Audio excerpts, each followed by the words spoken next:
If you want to learn the process to embodying and empowering the feminine spirit, then check out the book, Healing the Feminine Energy and the Wounds of Your Inner Child. What's up? In this video, we're going to be speaking about the cons of dating a feminine man, which is going to be the following part to the last part I did, talking about the pros of dating a feminine man. And I've been talking about the pros and cons of the masculine man, the pros and cons of the feminine woman, the pros and cons of the masculine woman, and now the pros and cons of the feminine man. And this is going to be the last part. So basically, when you get with a feminine man, what you will find many times is that this type of guy, because of that softness, because of that relaxed nature of the feminine, he's less likely to be ambitious. So I've seen women literally say, yeah, I've got a man who's so soft, so caring, so, you know, gentle and da-da-da. And then I notice other women will reply to that saying, yeah, I got the same thing. But the problem is he isn't that ambitious. The problem is he doesn't seem to really have much of a driving purpose. The problem is he doesn't seem to want to be the breadwinner of the family. The problem is he doesn't seem to want to be the provider. So this is the cost that comes with the great quality, or the good quality, you know, it depends if you actually want that, but the good quality of him being more soft and gentle and so on, because he's going to be more soft and gentle with his goals and with his expectations and with his self-criticism. The masculine man's more likely to be like, yo, this isn't good enough, need to do better. I'm not going to settle for this. I need to improve. I need to go harder. I need to go harder in the gym. I need to go harder at work and so on. But the feminine man, he's more relaxed. He's more like, you know, everything is okay. And the way I am is, you know, the way I should love myself. And he's more likely, because he is a bit more emotional, he's not going to be as critical of himself. He's not going to hold himself accountable. So all of this leads to him just being directing less energy towards ambitions and goals. It's kind of like what you see in women. A lot of the time, if you see women, they want to be more relaxed. They're more likely to be like, yes, let's take a rest and let's just be gentle and do self-care. And all of that stuff is good. You know, I talk about it in my book, Healing the Feminine Energy. There's a chapter on self-love in this book. So I know the importance of that to the feminine. But in a man, especially if it's excessive, it will lead to a lack of ambition. Then the second con of dating a feminine man is that he's less likely to take charge. He doesn't see this as necessary.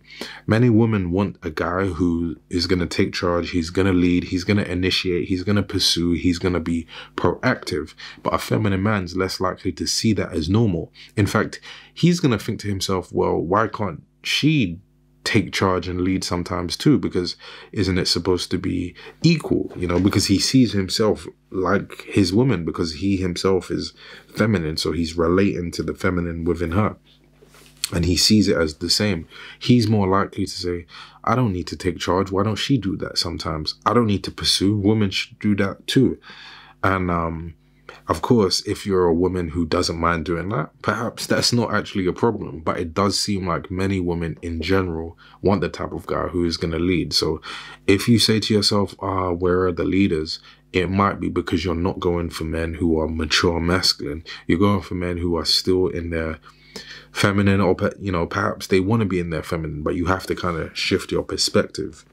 So he's less likely to take charge. He doesn't feel as comfortable taking control. And this means that she cannot surrender control to her man because, well, she's not going to trust him in doing so. And she's right, because he doesn't really want to anyway.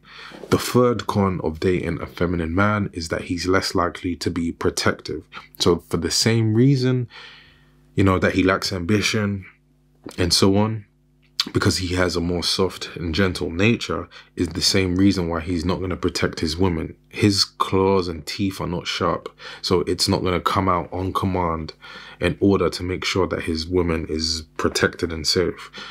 Let's say the archetype of the bad boy, right, who obviously is masculine, even if sometimes immature masculine, he's more likely to think to himself, nah, don't play around my woman. Don't do that. Touch her the wrong way, talk to her the wrong way. I'll go crazy in this. Everyone's gonna get hit. You know, everyone's gonna get it. The thing is, that's less likely to be the case for a man who is, let's say, the typical nice guy or the feminine man, you know, the guy who's in his feminine energy. He doesn't see it as necessary. And, you know, he almost will put responsibility on her to be her own protector. Again, because that's what she projected she needed. So that's what she got. And the cost of having the good side, which is the caring, soft gentleness, right? Because he will be able to be those things, which will make you feel very secure at some points. And it can even help you feel emotionally safe and recognized and seen. The cost of that is that same softness, that same gentleness doesn't make him a lion who's going to protect the pride, right? So again, it's just about what you want. Now, because of this, it leads to the fourth pro of dating a feminine man, which is the woman is going to be more likely to wear the pants in the relationship. Again, sometimes this can work if a woman has been in relationships where she doesn't trust the masculine, so she will kind of like that. She'll go, at least if I can't trust the masculine, I can trust myself. And it's really that, it's not that she can't trust the masculine, it's that she was with imposters. But regardless, she will be the type of person who says to herself, look, I can't trust men, so I will rather just wear the pants. I will rather just lead sometimes. Yeah, he can lead sometimes. Yeah, when I want him to, he can wear the pants. But actually, I'm going to, even if he is wearing the pants, I'm going to tell him what color it is, how he wears it, and all of that. You see people saying that in society.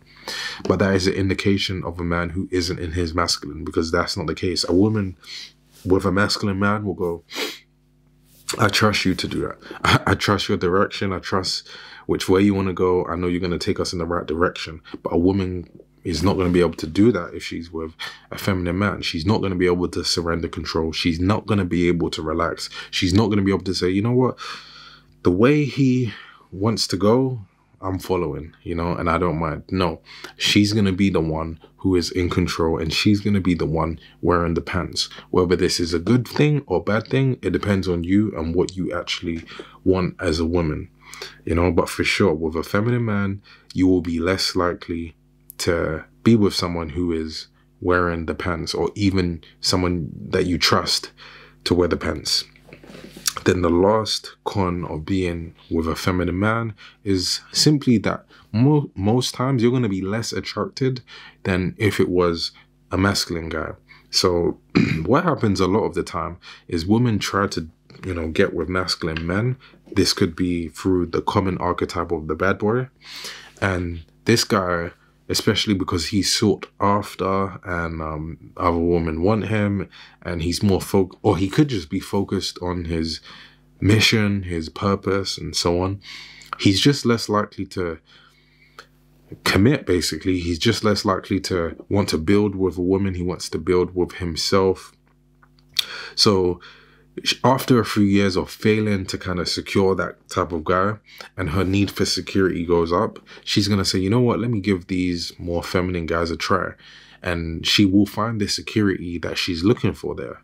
It will come, as I was saying before in the first part, that these guys are more likely to just be willing to give her the secure feeling that she is looking for. But then the cost of that is that she's less likely to be attracted, because a woman is attracted to manly traits, manly qualities, masculine traits, and the feminine man doesn't have that.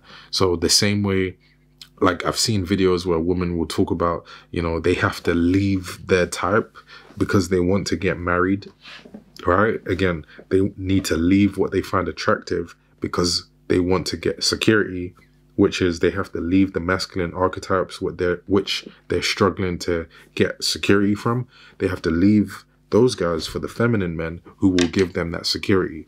So it's clear that a woman's less likely to be attracted to these type of guys. And then the problem is, years down the line, you get these marriages where women literally only, you know, give intimacy to their man literally once, twice, 3 or 4 times in an entire year. And this is not exaggeration. many women and, you know, many people in marriages report that they've only been intimate 3 times a year, 4 times a year, 5 times a year, or the woman was faking orgasms and the guy was initiating, and she was saying she's tired and she's all of, you know, just got a lot on her mind and so on. But really, it's just an excuse because she's simply not attracted to him in the way, like how she would be if she was with the type of guy who was masculine and was a leader. But anyway, you know, that was kind of a lot. So I want to know what you think, right? Comment down below, let Reemus know, and I'll see you in the next video. Peace.